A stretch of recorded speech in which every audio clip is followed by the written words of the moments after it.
duraan dursee zoonii kibbaa yeroo dheeraaf ture anini waggaa 28 dirree san ture. Haalli amma jiru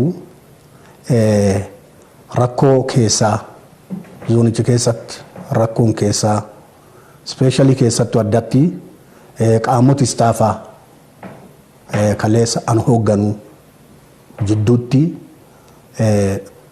addaddummaan ilaalchaa haala qabatama yeroo ammaa uummanni Itoophiyaa fi uummanni Oromoo keessa jiran irratti addaddummaan ilaalchaa ideological differences jedhamsana anaaf istaafota jidduu jira.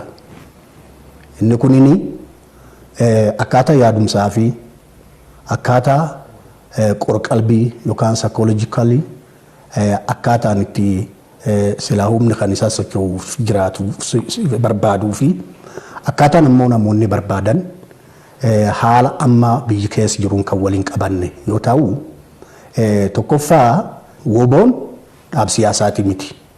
WBOn hooggan siyaasaati miti. WBOn kaleessas akkuma abbreviation maqaa isaa irraa barrutti gobla waraanaa adda bilisummaa Oromoo ture.